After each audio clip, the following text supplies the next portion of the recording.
Hello everyone, Jai Hind and welcome to the platform of StudyIQIAS in English. And in this video, we'll be talking about digital justice and the paperless revolution.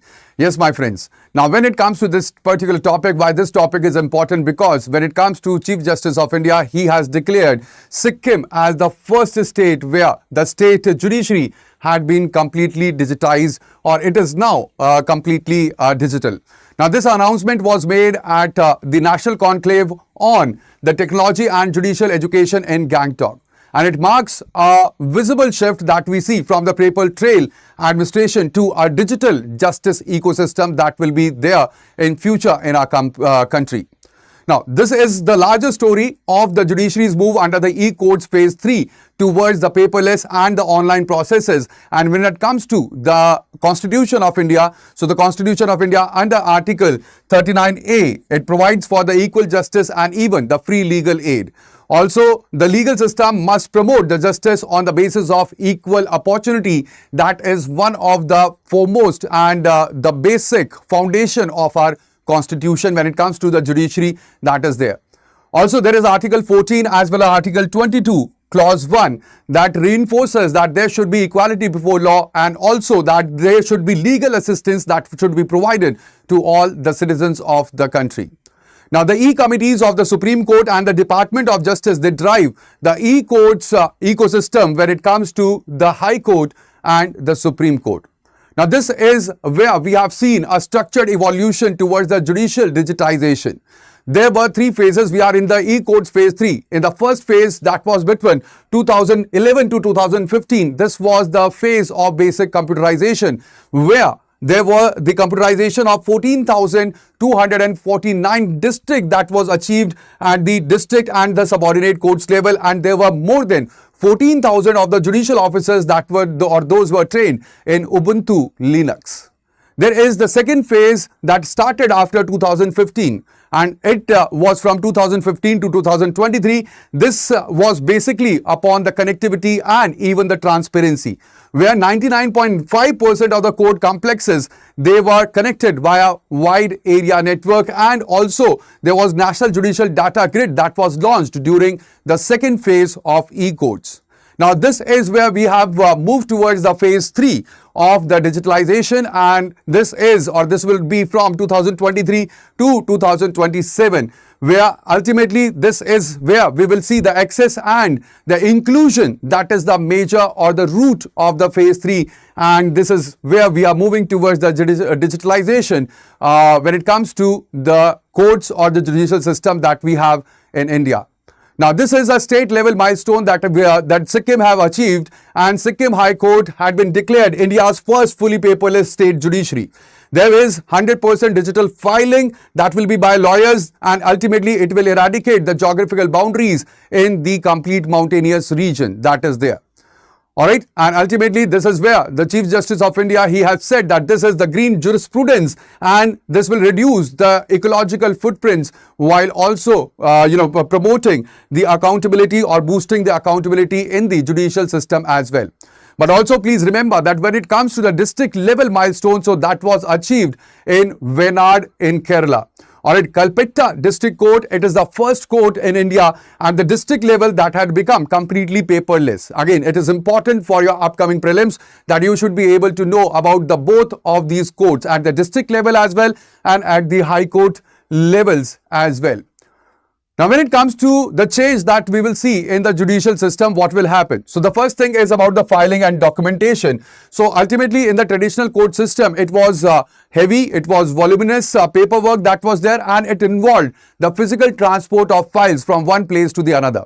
But at the same time, when it comes to the paperless e-court system, so there will be 24/7 e-filing that will be there. The payments will be also in the online module, and there will be a single window paperless management through the Digital Courts 2.1. When it comes to access and geography, so for the traditional physical courts, it mandated that there should be physical presence, imposing certain logistical burdens on the people who were coming from the far off places. But at the same time, when it comes to the e-courts, so there will be or there could be the virtual and the hybrid hearings that could be held.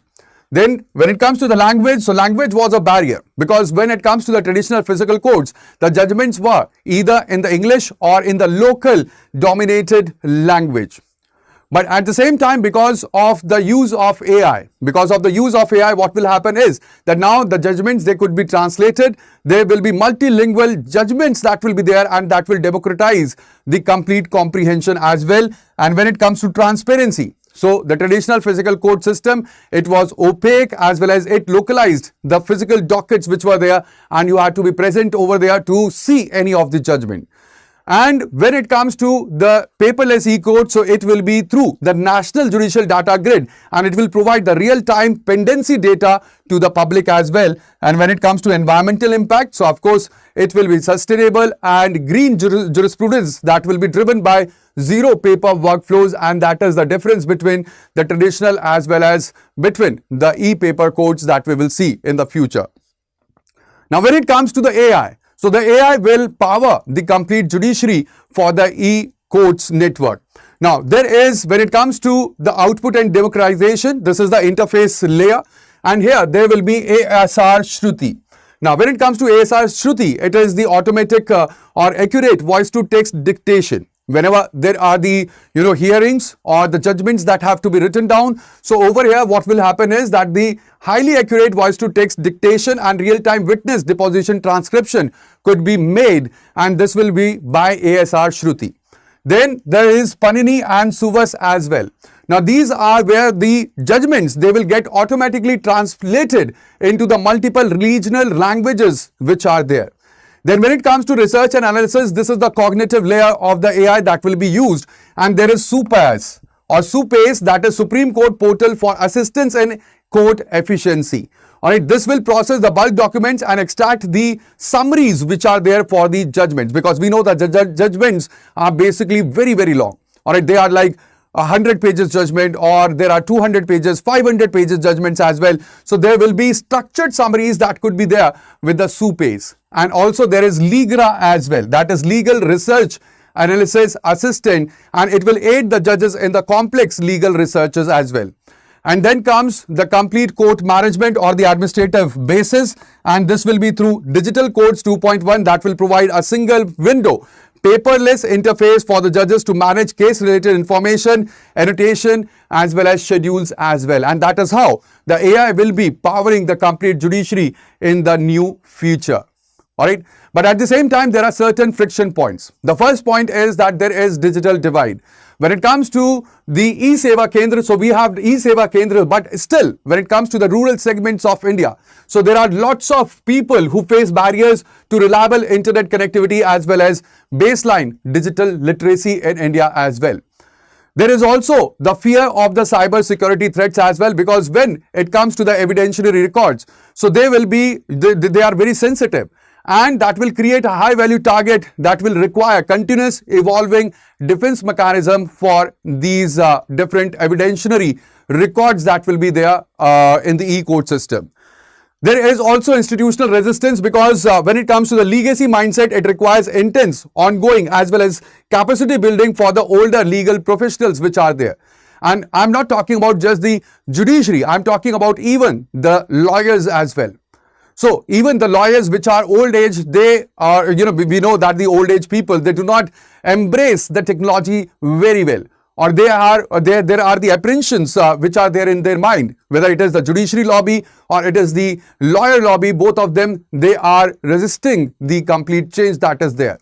And also there are procedural nuances as well, because there would be certain legal processes, like for example, complex witness cross-examination and physical evidentiary assessment as well. They will still require the nuances of in-person and hybrid court models that is required in the case of e-paper as well, because there is cross-evidences or the cross-examination could only happen in person.